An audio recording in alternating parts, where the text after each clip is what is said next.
Langsung saja kita bahas bagaimana kinerja sawit tanah air di tengah pelemahan ekonomi global dan permintaan akan produk-produk CPO dan turunannya yang ikut melambat.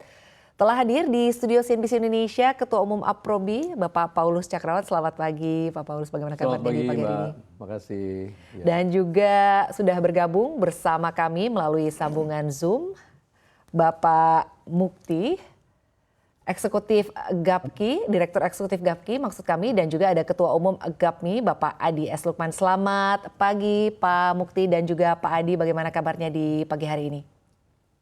Selamat pagi, Mbak Sinta. Semuanya, Mbak Sinta, Pak Paulus. Alhamdulillah baik, sehat.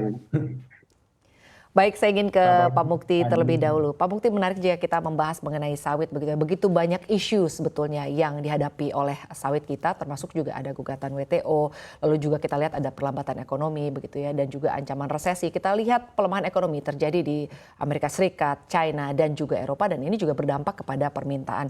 Sebetulnya kalau dari sisi pengusaha sendiri, bagaimana Anda melihat bagaimana kinerja ekspor CPO dan juga turunannya di tengah berbagai sentimen yang ada saat ini? Makasih Mbak Sinta.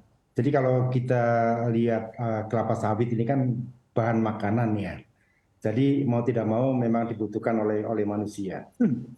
Dan memang kalau kita lihat di pertumbuhan ekonomi dunia kan hampir semuanya melambat ya. Tapi yang menarik adalah bahwa ternyata di tahun 2022 ekspor atau nilai ekspor sawit, produk sawit Indonesia itu meningkat luar biasa.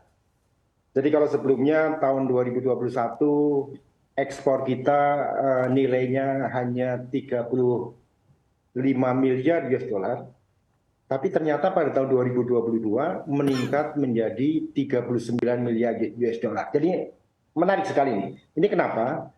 Memang yang menyebabkan adalah karena harga sawit tahun 2022 memang meningkat tajam. Tetapi kalau dari sisi volume memang relatif stagnan, Mbak Sinta, relatif stagnan. Lah, kemudian di tahun 2024 sendiri sampai dengan bulan April menunjukkan juga hal yang menarik, Mbak Sinta. Jadi sampai dengan bulan April ekspor kita ke Cina malah meningkat 114% dibandingkan dengan sampai dengan bulan April tahun 2022. Kemudian yang ke EU, nah ini yang EU yang lagi rame juga meningkat 6% sampai bulan April dibandingkan dengan periode yang sama di tahun lalu. Kemudian untuk Amerika Serikat memang turun ya, memang turun.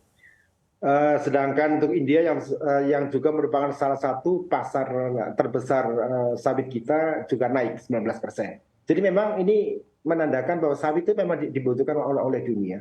Cuma memang kalau kita melihat sawit tidak bisa kita hanya melihat komoditi sawit saja, karena kita harus juga memperhatikan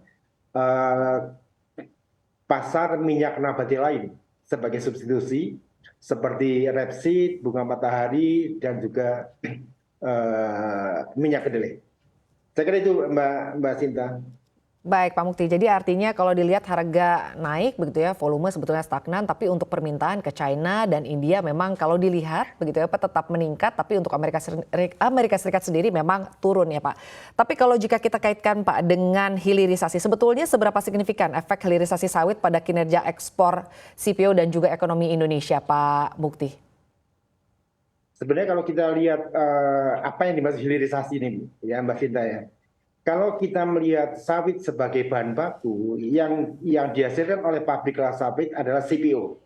Bentuknya adalah minyak kelapa sawit, itu hasil dari pengolahan awal dari biji sawit menjadi minyak kelapa sawit. Itulah sebagai bahan baku CPO, minyak sawit. Nah sebenarnya ekspor kita itu sudah lebih kebanyakan adalah dalam bentuk olahan, yaitu RPD palm oil ataupun stearin. Ini merupakan produk olahan sudah hilirisasi dan itu bisa kita anggap sebagai minyak goreng karena itu sudah bisa langsung dipakai untuk minyak goreng. Tapi kalau kita menganggap hilirisasinya sampai dengan minyak sudah produk hilir tadi yang seperti disampaikan di awal daripada acara ini dalam bentuk sabun, hand sanitizer, kemudian margarin, minyak goreng kemasan dan sebagainya, itu yang mungkin menjadi PR kita ya. Kalau kita lihat misalnya di tahun 2022, dari ekspor kita mencapai 33,9 juta ton, ternyata yang dalam bentuk CPO itu hanya 3,4, jadi kurang dari 10%. Sedangkan lainnya adalah sudah dalam bentuk produk olahan, sudah refined palm oil ataupun refined palm kernel oil. Jadi seperti itu Bu. Jadi sebenarnya kalau di sawit sudah hilir, tapi kalau nanti hilirnya mau sampai ke end product, nah mungkin tugasnya Pak Adi lah Pak Lukman. Seperti apa prospeknya ke depan?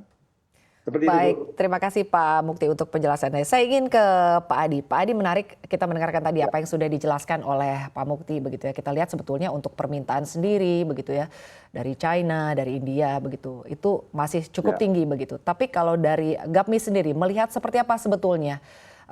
Artinya kalau kita lihat di tengah berbagai sentimen dengan pelemahan ekonomi global, untuk ekspor CPO sendiri bagaimana Pak Adi?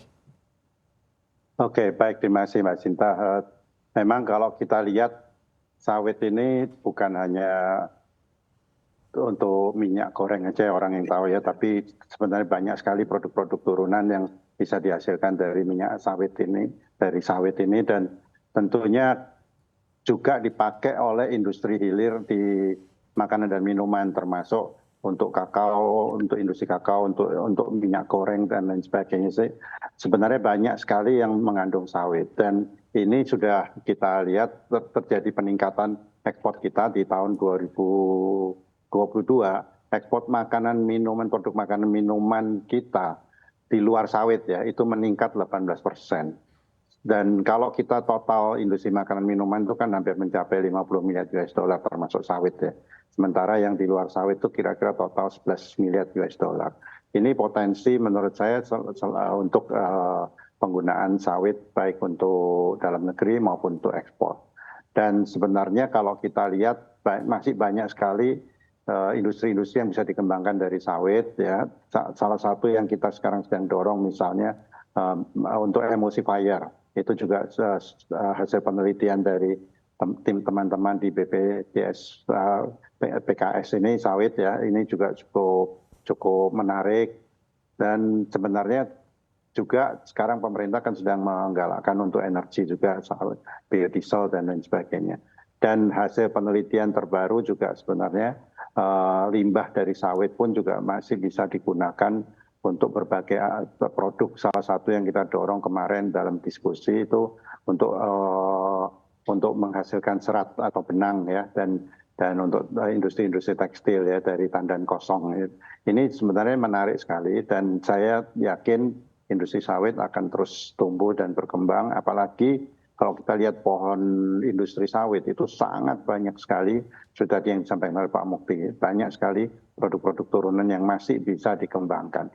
Jadi prospek menurut saya masih cukup bagus. Dan kalau kita lihat pasar, memang sekarang India dan China ini merupakan pasar yang potensial akhir-akhir ini, baik ekspor sawit maupun non sawit ya, untuk makanan minuman juga meningkat sangat signifikan untuk kedua negara ini. Baik Pak Adi, lalu sebetulnya seberapa besar Pak kontribusi atau andil begitu ya dari produk olahan, makanan dan juga minuman begitu ya. Ini kalau dari penjualan produknya oleh GAPMI ini seperti apa sebetulnya? Ya, kalau kita total, karena sawit ini dimasukkan di dalam industri makanan dan minuman. Kalau kita lihat secara total sebenarnya ekspor semi proses dan proses food di luar sawit itu sekitar 20%.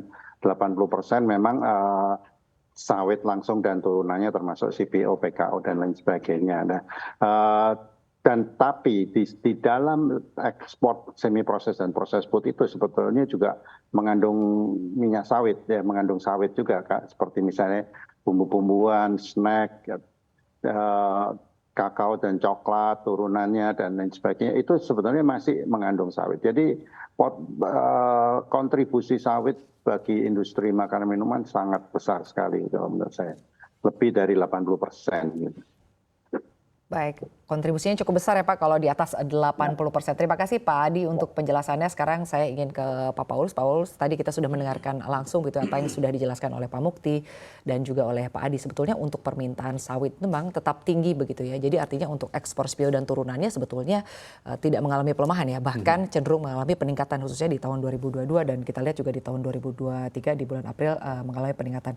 Nah Pak, tapi kalau dikaitkan dengan program pemerintah begitu ya, yang mana telah membuat program biodiesel dari kadar 2,5% begitu ya di 2008 hingga saat ini 35% di 2023. Ini sepanjang perjalanannya pengembangan dari kebijakan pemerintah ini sebetulnya dampaknya seperti apa kepada ekonomi kita Pak Paulus? Baik Mbak Sinta, jadi program ini kan dimulai tahun 2006 ya, diinisiasi oleh pemerintah. Tapi pada saat itu, pada waktu kita mulai 2,5% campurannya itu hanya di Jakarta aja. Jakarta, kemudian berkembang, Cikampek, nah Tanjung Kerem di Banten, terus berkembang terus. Nah sekarang sudah 17 tahun, sekarang ini kan sudah 35%. Nah dampaknya untuk ekonomi tentunya banyak sekali. Pertama, energi yang tadinya kita import, kita buat sendiri. Jadi itu efek bergulirnya itu panjang. Kita produksi sendiri ya untuk sendiri saat ini. Kalau kita beli kan uangnya hilang begitu. Nah sekarang kalau kita produksi sendiri kan ada dampak lanjutannya dan dampak bergulir. Yang kedua adalah pemakaian tenaga kerja. Jadi itu bertambah tentunya. Nah untuk tahun ini kami perkirakan untuk memproduksi sawit yang dipergunakan untuk energi itu menggunakan tenaga kerja di hulu saja itu sekitar 1,6 juta orang. Jadi besar sekali. Kemudian upaya untuk biodiesel ini, bahan bakar nabati ini juga untuk menyeimbangkan, untuk menjaga harga sawit dunia. Agar sawit itu tidak kalau jatuh ya nggak jatuh banget gitu ya. Sehingga ini juga baik untuk kita, terutama untuk para petani ya, petani sawit. Sehingga harganya itu memang kadang turun tapi tidak demikian jatuh gitu karena tadi dijaga oleh penggunaan biodiesel. Kemudian tadi mengurangi impor solar, ini besar sekali tahun ini. Ini diperkirakan kalau program ini B35 sempurna berjalan itu sekitar 140 triliun. Itu kita bisa menggantikan dengan biodiesel. Nah setelah itu tentunya ada pengurangan emisi ya, emisi lain lagi itu. Itu nantinya berdampak kepada ekonomi, ya, tapi saat ini kita bisa mengurangi sekitar 30-32 juta ton CO2 ekuivalen tahun ini. Ya. Jadi artinya memang ada beberapa dampak positif ya, selain juga menambah lapangan pekerjaan, mengurangi impor solar, begitu. Kita juga memproduksi sendiri begitu ya untuk saat ini.